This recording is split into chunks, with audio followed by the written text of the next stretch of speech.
how to send messages, push messages, and in-app messages through the WSI Weather app. I'm just going to ask that if everybody can mute your lines, that's great. Otherwise, I'll be on the lookout and try to mute that for you. It's not that long of a process here. And it looks like I got Nick DeGray is maybe making some buzzing sounds through the. So Nick, if you're able to mute that, that would be great. Thank you. So with that, I'm going to turn it over to Doug Dempster. He's going to do the presentation, and then we'll have some time for some questions and some answers. Okay. So great. Thank you, Dave. So what I'm going to show you today is the tool we have that's just been released with all your mobile apps that will let you publish from a web interface and publish content out to the mobile app. And I'll start by showing you sort of how it ends up when it is in the mobile app, and then we'll show you how we made what we got there. So in the mobile app, if you're familiar with it, at the top of the main page, there's already a bar we call the headline bar. And that shows you right now National Weather Service alerts and some other information. And in addition to that, it will also show you these headlines. And headlines show up here with a couple different attributes. So number one, there's an icon associated with it. A raindrop. We have about 30 different icons. You'll be able to pick that. A headline has a title. We limit that to about 100 characters on the phone. That'll go to about 2 lines, something like that. So you want to keep that short and to the point. And then when you click on a headline in the mobile app, that's going to open up a window, and you'll see some of the attributes. So a headline can have a description. That description can run to about 1,000 characters. In some cases, that might be satisfactory. That might be everything you want to say about that headline. And then optionally, you'll also have the option to put a link, where that link can point to content already on your website, can point to a blog that you're producing, can point to whatever content you want. When the end user clicks that, they'll follow that link. I think I've got this one pointed to CNN, but it could be pointed to anything that you want.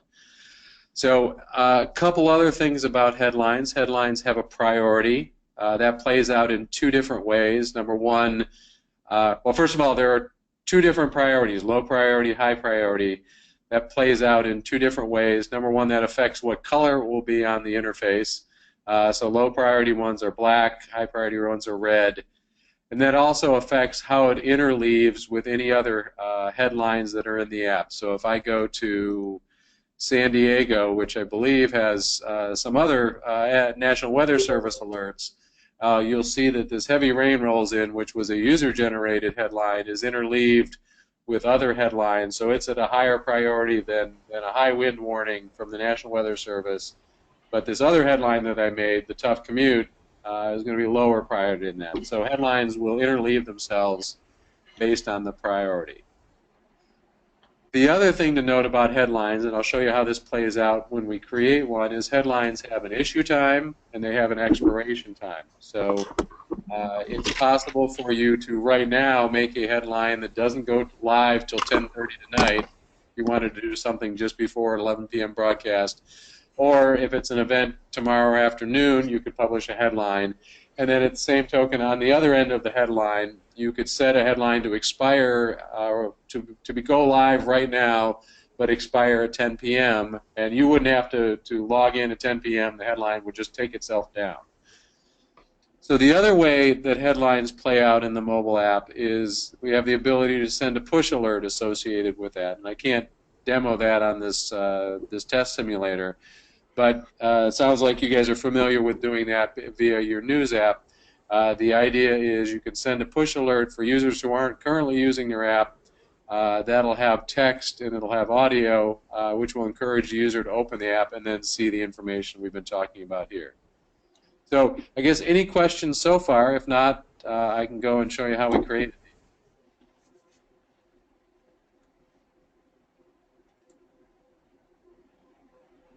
Okay, great. Yeah, I got. Oh, pardon me. I got a question. Did you say how long the headline can be? Like how many characters? So the title can be about 128, and the description can be like 1,024. And in the interface, I'll show you when you're creating one, there's actually a little countdown that tells you how many characters you have left to go.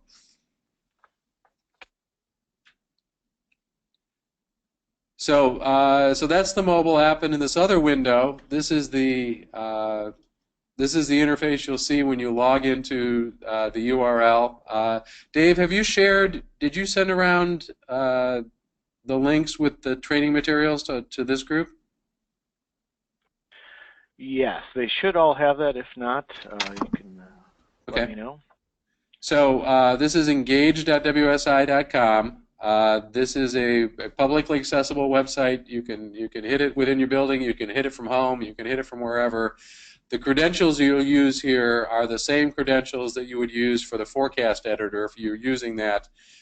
We've tried for any accounts that we already had that were using a forecast editor, we've enabled access to this for all the stations. If you find yourself without credentials or you want to use an account that never existed before, if you'll send a note to contentsupport@wsi.com, that team can get you set up. And Dave, if you could forward that URL to make sure that everybody has that, that would be outstanding. But once you're logged in there, you're going to see a real simple dashboard. At the front of the dashboard, it's going to show you all the headlines you have that are currently live. So here you'll see the same 2 headlines. You'll see the red and blue to show you which priority. You'll say, when did I issue these and when do they expire? And then from here, I have 2 options. I can either, if I wish to cancel that headline, or I've made a mistake, or I put in the wrong URL, I can just hit the X and that headline will immediately go away after a prompt. Or I can make a new headline. When I go into the new headline, I'm going to enter that same information we were just talking about. So there's a text description.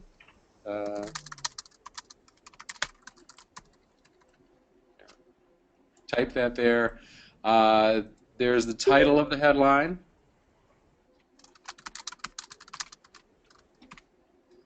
As I've noted, you can optionally have a URL. So if I toggle on URL, I need to put a URL in here, or it's going to complain to me that I didn't put one in, or I can just leave that off. I can optionally put that push notification that we talked about, and again, I have the same text limit there. And you might want to use the same headline title that you're putting within the app, or you might want to do something different that sort of encourages them to open up the app. The headline has a priority, as I said, either low or high. And then you'll also pick the icon here. So there's the library of all the icons we have. If there's something you are looking for that you don't see, please let Dave know, and then Dave will let us know, because we're happy to add a few more icons, but hopefully we've got enough to cover the major things that you might want to report on. Once I've got that headline ready to go, I control the time range down at the bottom. The default option is I'm going to publish it now, meaning that headline is going to go live in the mobile app immediately. And then the default expiration is 6 hours from the publishing time. So that would go live at 4:39 p.m. Eastern, and it would expire at 10:45 tonight. If I wanted to change that, I've got a interface here to change it. I can make headlines that go for days if that's what I'd like to do. Again, you could cancel them using that X I showed you earlier, but you can also set an auto expiration here. And then from publishing, you can either publish now, that's the default. You can publish in a few minutes, or if you wish, you can publish at a custom time. If you, for whatever reason, you really want this to go live at 7:42 tomorrow morning, I've got the control to get there.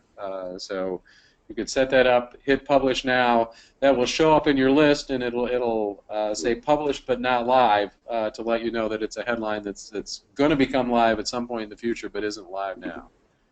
So once I have that headline, I can hit publish it, and you'll see that headline is live right now.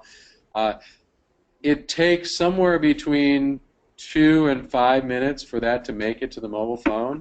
There's some caching going on there, so Yeah, I think once you publish this, don't immediately grab your phone and wonder where it is. It takes a few moments for it to get there, but it should go live in, like I said, about 2 to 5 minutes, and then that would show up on the mobile device. The push alert would show up in about the same amount of time. Going back to the mobile phone, one other thing I wanted to show you is in the mobile phone on the settings page. We've always had the option for clients to subscribe or unsubscribe to severe weather alerts, to lightning alerts, precipitation alerts. These are a different category. These are station alerts. So the default is that clients are subscribed to these. If they want to turn that off, they can turn that off in the interface. That means that they won't get push alerts associated with these. They'll still get all these headlines inside the mobile app. They just won't get push alerts if they want to unsubscribe to those. But as I said, the default is that they are subscribed, so they would get them.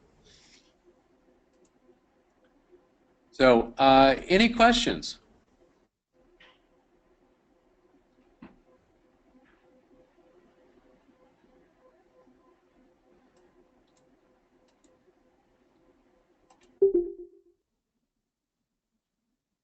So if there aren't any questions, that's the whole thing.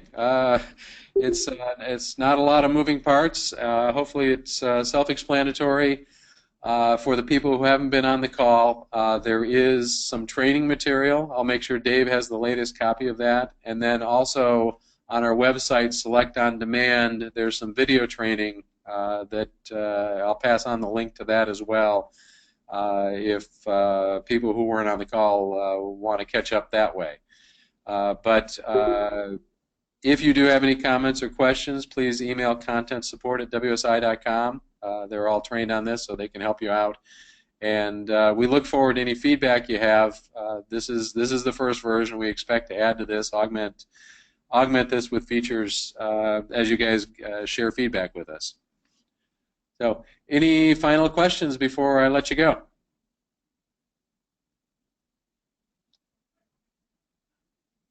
Okay, that was a very thorough explanation, I guess.